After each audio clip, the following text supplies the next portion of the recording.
Hi అండి. ఈరోజైతే కారం బూందీ మిక్చర్ ప్రిపేర్ చేశానండి. ఎప్పుడు స్వీట్సే కాకుండా అప్పుడప్పుడు హాట్ కూడా ఉండాలి కదా! ఇది ఎక్కువ టైం పట్టకుండా ఇంట్లోనే సింపుల్‌గా ప్రిపేర్ చేసుకోవచ్చండి. ఎలా చేశానో చూపిస్తాను. మీ అందరికీ చిన్న రిక్వెస్ట్ అండి. నా ఛానల్ కనుక ఫస్ట్ టైం చూస్తున్నట్లయితే ప్లీజ్ నా ఛానల్‌ని సబ్స్క్రైబ్ చేసుకోండి. ముందు కారం బూందీ ప్రిపేర్ చేసుకుందామండి. దానికోసం అయితే నేను ఒక బౌల్ తీసుకున్నాను. బౌల్ తీసుకొని దానిలో ఒక కప్పు వరకు శనగపిండి తీసుకున్నానండి. దానిలో కొద్దిగా సరిపడా సాల్ట్ వేసుకున్నాను. సాల్ట్ వేసుకున్న తర్వాత మొత్తాన్ని ఒకసారి బాగా మిక్స్ చేసుకోవాలి. ఇది మొత్తం కలుపుకున్న తర్వాత కొద్దిగా వాటర్ వేసుకుంటా పిండిని దోస బ్యాటర్‌లా కలుపుకోవాలండి. కొద్దిగా పలచగానే ఉండాలి. మొత్తం ఇలా కలుపుకున్న తర్వాత దీన్ని పక్కన పెట్టుకొని స్టవ్ ఆన్ చేసుకొని ఒక ప్యాన్ పెట్టుకొని డీప్ ఫ్రైకి సరిపడా ఆయిల్ వేసుకోవాలండి. ఆయిల్ వేసుకున్న తర్వాత చూడండి కారం బూందీ ప్రిపేర్ చేసుకోవడానికి అయితే నా దగ్గర బూందీ గరిటె ఉందండి. దాన్ని తీసుకున్నాను. ముందుగా మనం పల్లీలు ఫ్రై చేసుకుందామండి. నేను ఒక కప్పు వరకు పల్లీలు తీసుకున్నాను. వాటిని ఆయిల్‌లో వేసుకొని ఫ్రై చేసుకున్నానండి. స్టవ్ సిమ్‌లో పెట్టుకొని వేయించుకోవాలండి. లేదు అంటే వెంటనే పల్లీలు మాడిపోతాయి. నేను పల్లీలు ఫ్రై చేసుకున్నాను కదా! వీటినైతే పక్కకు తీసుకున్నానండి. ఇప్పుడు అదే ఆయిల్‌లో మనం కారం బూందీని ప్రిపేర్ చేసుకుందాము.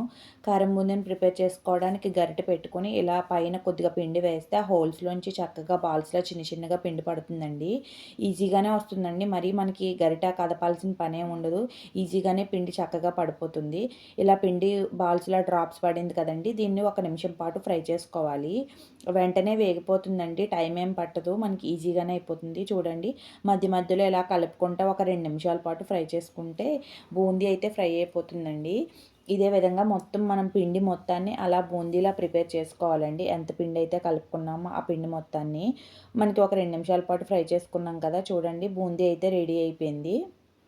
దీన్ని తీసుకుందామండి. మళ్ళీ ఇదే విధంగా పిండి మొత్తాన్ని వేసుకోవాలి. ఈ బూందీ మొత్తాన్ని ఒక ప్లేట్‌లో తీసుకున్నానండి. తర్వాత ఒక పెద్ద సైజ్ బౌల్ తీసుకొని దానిలో ఒక కప్పు వరకు పల్లీలు వేయించాను కదండీ! ఆ పల్లీలు వేసుకున్నాను. తర్వాత ఈ బూందీ మొత్తాన్ని వేసుకున్నానండి. బూందీ మొత్తం అయితే ఫ్రై చేసుకున్నాను. ఒక 3 సార్లు వేసుకుంటే నేను కలిపిన పిండికి 3 వాయిలొచ్చిందండి. సరిపోయింది. చక్కగా క్రిస్పీగా చక్కగా వచ్చింది బూందీ కూడా. చూడండి ఈ బౌల్‌లో మొత్తం వేసుకున్నాను కదా! ఇప్పుడు మళ్ళీ వేరే బౌల్ తీసుకొని దానిలో ఒక కప్పు వరకు మళ్ళీ శనగపిండి తీసుకున్నానండి. ఒక అరకప్పు వరకు బియ్యపిండి తీసుకున్నాను. బియ్యపిండి తీసుకున్న తర్వాత సరిపడా కారం వేసుకున్నానండి. దీనిలో అయితే కారం వేసుకుంటే టేస్ట్ బాగుంటుంది. ఒక స్పూన్ వరకు కారం వేసుకున్నాను.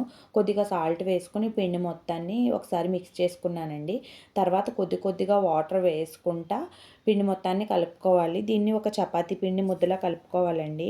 పల్చగా కలుపుకోకూడదు. మనకి స్టిక్స్‌లా తయారు చేసుకోవాలి. కొద్దిగా కారపూసలా కూడా తయారు చేసుకోవాలండి. పిండి మొత్తాన్ని ఇలా చపాతీ ముద్దలా కలుపుకున్నాను కదా!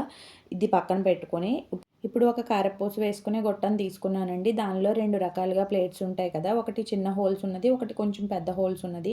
నేను కొద్దిగా పెద్ద హోల్స్ ఉన్న దాంట్లోనే పిండి పెట్టుకున్నానండి. స్టవ్ ఆన్ చేసుకొని ఇందాక ఆయిల్ ఉంది కదండీ! ఆ ప్యాన్ పెట్టుకున్నాను. అది కొంచెం హీట్ అయిన తర్వాత ఇలా సన్న కారపూస వేసుకోవాలండి. ఇలా స్లోగా వేసుకుంటా మొత్తం ఆయిల్‌లో వేసుకోవాలండి. పిండి మొత్తాన్ని ఎంతైతే సరిపోతుందో అలా కారపూసను వేసుకొని ఒకవైపు ఫ్రై అయిన తర్వాత మాత్రమే రెండో వైపు తిప్పుకోవాలి. లేదు అంటే విడిపోయినట్టు వచ్చేస్తుందండి. ఇలా వేసుకొని రెండు వైపులా ఫ్రై చేసుకున్న తర్వాత దీన్ని నిదానంగా తీసుకుందామండి. ఇదైతే ఫ్రై అయిపోయింది. చూడండి బుడగలు రావడం ఆగిపోద్దండి ఆయిల్‌లోంచి. ఇది ఫ్రై అయిందో లేదో మనకు తెలిసిపోతుంది. కొద్దిగా సన్నగానే ఉంటుంది కాబట్టి త్వరగానే ఫ్రై అయిపోతుంది. ఇది మొత్తం ఫ్రై అయిన తర్వాత అది తీసుకొని అదే కారపూస గొట్టంలో ప్లేట్ మార్చుకొని స్టిక్స్‌లా పడుతుంది కదండీ! రిబ్బన్ పకోడీ వేసుకునే ప్లేట్ పెట్టుకోవాలి. వేసుకొని ఇది కూడా వేసుకున్నానండి. ఇలా పిండి మొత్తాన్ని ఇలాగా వేసుకొని కొద్దిగా వేసుకోవాలి. ఇది వేసేటప్పుడు చూసుకొని వేసుకోవాలండి. లేదు అంటే ఒకదాని మీద ఒకటి పడిపోయి అస్సలు వేగదండి అది గట్టిగా ఉండిపోతుంది. ఇలా రెండు వైపులా తిప్పుకుంటే విడివిడిగా వేయించుకోవాలి. ఇలా ఇవి కూడా ఫ్రై అయిపోయాయి కదండీ! చూడండి. ఇవి కూడా వేరే ప్లేట్‌లోకి తీసుకున్నానండి. ఇవన్నీ వేయించి పక్కన పెట్టుకున్న తర్వాత ఇప్పుడు ఇందాక నేను బూందీ పల్లీలు కలుపుకున్నాను కదండీ ఒక పళ్ళెంలో. దానిలోనే ఈ కారపూసను కూడా వేసుకుందామండి. చూడండి నేను కొద్దిగా లావుగానే వేసుకున్నాను కారపూసనైతే. దాన్ని వేసుకొని ఒకసారి మొత్తం ఇలా నలిపితే మనకు క్రిస్పీగానే ఉంది కాబట్టి వెంటనే విరిగిపోతుందండి. జస్ట్ చేత్తో ఇలా అంటే సరిపోతుంది. తర్వాత ఈ స్టిక్స్ లాంటివి కూడా వేసుకున్నాను కదండీ! రిబ్బన్ పకోడీ అంటారు దీన్నే. దాన్ని కూడా వేసుకొని కలుపుకోవాలి. మొత్తం ఒకసారి కలుపుకున్న తర్వాత దీనిలో ఒక పిడికెడు కరివేపాకు ఫ్రై చేసుకున్నానండి. వేసుకున్నానండి నేను ఆయిల్‌లో.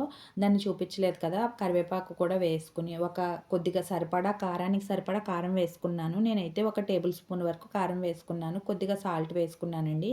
వేసుకొని వీటన్నిటిని బాగా కారం, ఉప్పు పట్టేటట్టుగా కలుపుకోవాలి. దీనిలో కావాలనుకుంటే కొద్దిగా వెల్లుల్లిపాయల్ని దంచి ఫ్రై చేసి వేసుకోవచ్చండి. మంచి ఫ్లేవర్ వస్తుంది. కొద్దిగా జీడిపప్పు కానీ ఇలాంటివి కూడా వేసుకోవచ్చు. నేను అలాంటివి ఏం వేయలేదండి. పిల్లలు వెల్లుల్లిపాయ వేయకుండానే ఇలా ఇష్టంగా తింటారని చెప్పేసి వెల్లుల్లి ఏం వేసుకోలేదు. చూడండి చూడటానికైతే చాలా బాగుంది కదా! టేస్ట్ కూడా చాలా బావుంటుంది. పిల్లలు స్కూల్ నుంచి వచ్చాక ఈవినింగ్ స్నాక్స్‌గా గానీ, మనకి ఏమి లేనప్పుడు అప్పటికప్పుడు ఇలా ప్రిపేర్ చేసుకొని పెట్టుకోవచ్చండి. మనకి ఇది నిల్వ కూడా ఉంటుంది. త్వరగా పాడవదండి. ప్లీజ్ ఈ వీడియో నచ్చితే నా ఛానల్‌ని సబ్స్క్రైబ్ చేసుకొని, లైక్ చేసి, షేర్ చేయండి.